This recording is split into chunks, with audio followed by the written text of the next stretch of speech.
सभी को राम राम। एक बार गौतम बुद्ध जी के पास दो व्यक्ति आए। बोले, भगवान हमें आपसे नामदान चाहिए।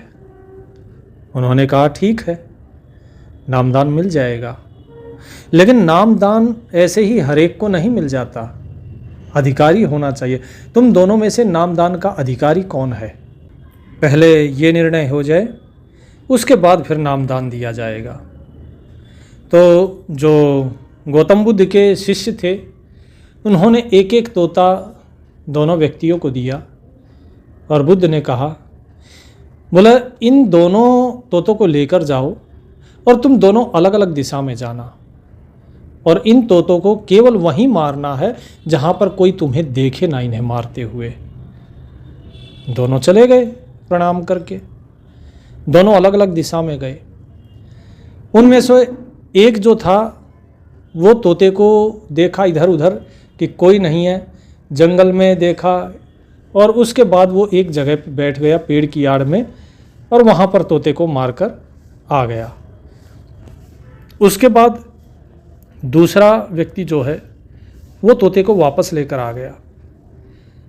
बोला, भाई तुमने मेरी आज्ञा का पालन नहीं किया, तुम्हें मेरी आज्ञा का पालन करना चाहिए था।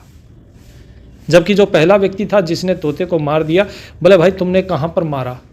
तो उसने बताया कि महाराज मैं नदी के किनारे गया था, वहाँ पर मैंने देखा जंगल में कोई नहीं था और फिर भी मैंने पेड़ की आड़ ली और पेड़ की आड़ में मैंने उस तोते को मारा है। तो बुद्ध ने कहा कि ठीक है, तुमने मेरी आज्ञा का पालन किया, बैठ जाओ। जबकि दूसरा व्यक्ति जो तोते को मारकर नहीं आया उससे पूछा कि भाई तुमने क्यों नहीं मारा तोते को? मैंने तो आज्ञा दी थी तुम्हें। बोले, भगवान मैं कैसे मारता तोते को? मैं जहां भी जाता 3 लोग मुझे देख रहे थे। बोले 3? कौन 3 देख रहे थे तुम्हें? बोले एक तो मैं स्वयं, जिसकी आंखों के सामने इस तोते को मारा जा रहा था, और दूसरा, बोले दूसरा वो परमात्मा जो कि ये देख रहा था कि मैं इस तोते को मार रहा हूँ। मुझे लगा कि वो तो हर जगह है, जब वो हर जगह है तो मैं कहीं भी जाऊँ वो तो रहेगा ही। और तीसरा कौन? बोले तीसरा ये तोता जिसकी आंखों में मुझे भय दिखाई दिया, प्रार्थना दिखाई दी, जैसे पुकार करके कह रहा हो कि मुझे मत मारो। बुद्ध ने कहा, बोले तुम मेरे सच्चे शिष्य बनोगे, क्योंकि हर एक शिष्य के अंदर करुणा और दया होना परम आवश्यक है। जिस व्यक्ति के अंदर प्रेम नहीं लोगों के प्रति, जिस व्यक्ति के अंदर करुणा नहीं, दया नहीं, वो अधिकारी नहीं हो सकता नाम का। तो इसीलिए पहले जब गुरुकुल में भी जाते थे तो छात्रों की परीक्षा ली जाती थी। अधिकारी होना पड़ता है पहले, उसके बाद ही नामदान दिया जाता है। पहले छात्र जो हैं गुरुकुल में जाते थे, गुरुजी की सेवा करते थे, सारा काम सब कुछ करते थे, लकड़ियाँ काटते थे। क्यों करते थे ये सब? क्या गुरुजी को अपनी सेवा करवानी होती थी इसलिए? नहीं। मैं भी जब अपने गुरुजी के पास गया था नामदान लेने के लिए तो उन्होंने मुझे बहुत डांटा, बहुत फटकारा। उसके बाद उन्होंने नामदान दे दिया, लेकिन उसके बाद भी जब मैं अपने गुरुजी के पास जाता रहा तो वो मुझे डांटते थे, फटकारते थे। मैं कुछ भी पूछता उनसे, वो डांट फटकार के और मुझे भगा देते थे। मैंने सोचा गुरुजी ऐसा क्यों कर रहे हैं? और भी लोग थे, वे उनको भी डांट फटकार के भगा देते थे। लेकिन मैंने निश्चय कर लिया कि नहीं, मैं रुकूंगा, मैं भागूंगा नहीं, कितना ही भी डांट पड़े, कुछ भी हो। और मैं बार बार गुरुजी के पास जाता रहा और बार बार उनसे ज्ञान की बातें पूछता रहा। फिर एक दिन उन्होंने कृपा करके मुझे ज्ञान की बातें बताई। मैंने उनसे पूछा कि गुरुजी मैंने इतने दिन हो गए मैं आपके पास आता रहा, आपने मुझे क्यों नहीं बताई ये बातें, आपने मुझे क्यों ज्ञान नहीं दिया? तब उन्होंने कहा कि बेटा, ज्ञान का अधिकारी हर कोई नहीं होता। ज्ञान प्राप्त करने के लिए पहले अहम को मारना होता है, अपने आप को झुकाना पड़ता है। ये ज्ञान रूपी बूरा इस संसार में मिली हुई है, इसे कोई हाथी नहीं उठा सकता है। लेकिन जब किसी का अहंकार चींटी के समान हो जाए तो इस ज्ञान रूपी बूरा को उठा सकता है। जैसे चींटी बूरे को चुन लेती है ना, बूरे के जो दाने, खांड के जो दाने गिरे होते हैं उसको रेत में से भी निकाल सकती है। इसी प्रकार जो सच्चा अधिकारी होता है वही केवल इस नाम का महात्म्य समझ सकता है। तो मैं इसलिए डांटता फटकारता था ताकि तुम्हारे अहम पर चोट लगे, तुम्हारे अहंकार पर चोट लगे, तुम्हारा अहंकार जागे, तुम्हारे अंदर क्रोध जागे। और जब तक तुम्हारे अंदर क्रोध है तब तक तुम्हारे अंदर अहंकार भी है, और जब तक ये अहंकार है तब तक नाम देने का कोई फायदा नहीं है। कितना ही भी ज्ञान दे दूं उसका कोई फायदा नहीं है। वो ऐसा ही है जैसे पत्थर के ऊपर पानी डाल दिया गया हो। पत्थर को चाहे कितना ही नीचे तक आप समुद्र में डाल दो, लेकिन जब बाहर निकालोगे तो पत्थर अंदर से सूखा का सूखा ही मिलेगा। मैं तुम्हारे अहंकार को टटोलता था, और तुम्हारे नहीं, मैं हर एक को डांटता था, और जिसके अंदर अहंकार होता उसे बुरा लगता, क्योंकि अहंकारी व्यक्ति को सबसे ज़्यादा बुरा लगता है। जिसके अंदर अहंकार जितना ज़्यादा उसे उतना ही ज़्यादा बुरा लगता है। मैंने उनसे प्रश्न किया कि मेरी तरह कितने ही लोग आपके पास आए, आपने सबको डांटा फटकारा, उनको कितना बुरा लगा होगा, वो क्या सोचते होंगे आपके बारे में। गुरुजी ने कहा कि बेटा इससे कोई फर्क नहीं पड़ता कि लोग मेरे बारे में क्या सोचते हैं, फर्क इससे पड़ता है कि उस मालिक की नज़र में तुम क्या हो, वो तुम्हारे बारे में क्या सोचता है। तो अगर अच्छा रहना है तो उस मालिक की नज़र में रहो। संसार तो परिवर्तनशील है, ये लोग समय के हिसाब से बदल जाते हैं। जब मैं इनके ऊपर गुस्सा करूंगा तो मैं इनके लिए बुरा हूं, लेकिन मैं अगर इनसे प्रेम करूंगा तो मैं इनके लिए अच्छा हूं। तो ये अपने नज़रिए से मुझे अच्छा या बुरा देखते हैं।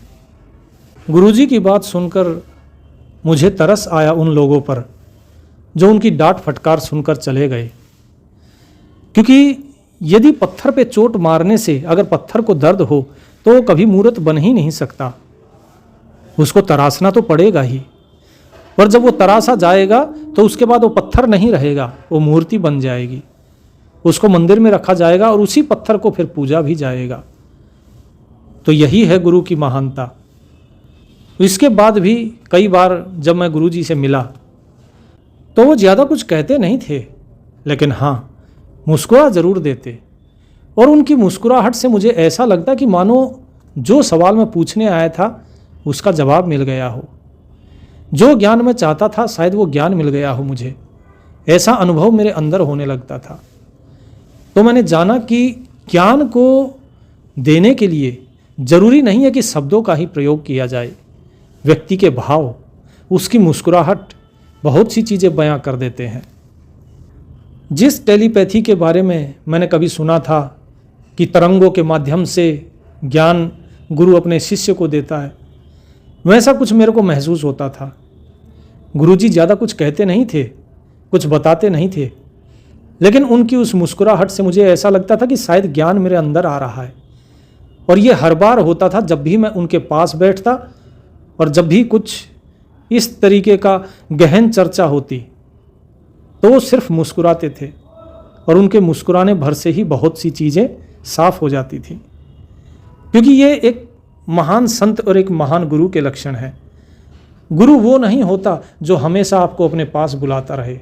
और यही चीज़ मेरे गुरुजी ने कही कि बेटा तुम अधिकारी बने तो तुम्हें नामदान मिला, तुम्हें ज्ञान मिला, जो मेरे पास था वो मैंने तुम्हें दिया। अब तुम जाओ और जो है इसका ऊपर अमल करो, अभ्यास करो। बार बार आने की ज़रूरत नहीं है, क्यों आने जाने में अपना वक्त जाया करते हो। मैंने कहा गुरुजी गुरु के दर्शन तो हमेशा करने चाहिए। बोले बेटा ये सारी चीज़ें उनके लिए लिखी गई थी जो लोग गुरुकुल में रहते थे, उनके लिए लिखी गई थी जो शिष्य सुबह शाम उठ के अपने गुरु की सेवा करते थे। तुम गृहस्थी हो, तुम अपना गृहस्थ देखो, तुम्हें वहाँ के भी कर्ज उतारने हैं, क्योंकि ये संसार ये कर्ज ही तो है। आपस के सब लेवा दूतम, कोई किसी का पिता न पूतम। ऋण संबंधी जुड़ा यह नाता, अंत समय सब 12 बाटा। कि भाई ये सब लेने देने के लिए ही ये संसार बना हुआ है। जो तुम्हारे सगे संबंधी रिश्तेदार जो भी तुम्हारे संपर्क में आते हैं, इनका कोई न कोई ऋण तुम्हारे ऊपर है या तुम्हारा कोई ऋण इनके ऊपर है। ये तुम्हें चुकता करना ही होगा। जब इसको चुका दोगे उसके बाद ही तुम्हें इस नाम का फल मिलेगा। यदि तुम नाम जाप करते रहे लेकिन इस ऋण से भागे तो तुम्हें इस ऋण को पूरा करने के लिए फिर से जन्म लेना होगा, जिस प्रकार संत रविदास जी ने फिर से जन्म लिया और रैदास कहलाए। तो इसी प्रकार इस ऋण को तो तुम्हें उतारना ही होगा, चाहे इसे हंस के उतार लो, चाहे इसे रो के उतार लो। नाम मैंने तुम्हें दे दिया है, इस नाम को जपते रहो, उस परमात्मा के अधीन रहो और ये मानो कि जो भी कर रहा है वो परमात्मा कर रहा है। जरा सोचिए, ऐसे गुरु को पाकर कौन शिष्य धन्य नहीं हो जाएगा। आज भी जब उनकी उम्र 81 वर्ष की हो गई, वो अकेले रहते हैं। उन्होंने किसी शिष्य को नहीं रखा अपनी सेवा के लिए, क्योंकि वो कहते हैं बेटा उस परमात्मा ने 2 हाथ सभी को दिए हैं। जब वो लोग, तुम लोग, सभी लोग अपना काम कर सकते हैं तो मैं क्यों नहीं। जब तक वो परमात्मा ने सामर्थ्य दिया है मैं अपना काम स्वयं करूँगा। उन्होंने कभी शिष्य को, कभी अपने चेलों को अपने पास नहीं रखा अपनी सेवा के लिए। वो कहते हैं कि अधिकारी को नाम मिलना चाहिए, ज्ञान मिलना चाहिए, उसके बाद अधिकारी को मुक्त कर देना चाहिए। जो वाणी में लिखा है कि गुरु वो है जो मुक्त कर दे, इसका अर्थ ये नहीं है कि वो इस संसार से तुम्हें मुक्त कर देगा। गुरु का अर्थ वो है कि जो देहधारी गुरु है। 2 प्रकार के गुरु बताए गए हैं। एक देहधारी गुरु, देहधारी गुरु वो है जो अपने स्वयं के बंधन से शिष्य को मुक्त कर दे, यानी वो अपनी सेवा के लिए अपने पास ना रखे शिष्य को, उसे नाम दान दे, उसे ज्ञान दे और उसके बाद उसे अपनी सेवा से मुक्त कर दे। और जो विदेही गुरु है, जिसे सतगुरु हम कहते हैं, वो गुरु, वो आपको इस संसार से मुक्त करवाता है, इस यम के बंधन से मुक्त करवाता है। ये है इसका अर्थ कि गुरु वो है जो बंधन से मुक्त कर दे, अपने बंधन से, और विदेह गुरु इस संसार के बंधन से मुक्त करता है। लेकिन आजकल के जो गुरु हैं वो चाहते हैं कि लोग हमारे आश्रम में आए, वो चाहते हैं कि लोग हमारे चेले बने, संख्याएं और बढ़ें, सभी लोग हमारे लिए काम करें और ज़्यादा से ज़्यादा लोगों को जोड़ें। मैं जब देखता हूँ कि मेरे गुरु में और इन गुरु में कितना फ़र्क है तो मुझे फ़क्र महसूस होता है कि मुझे ऐसे गुरु मिले। तो गुरु कैसा होना चाहिए, ये मैंने अपना स्वयं का अनुभव बताया है, मैंने अपने गुरुजी के माध्यम से, जो मेरे गुरुजी हैं। अब बात आती है नामदान की।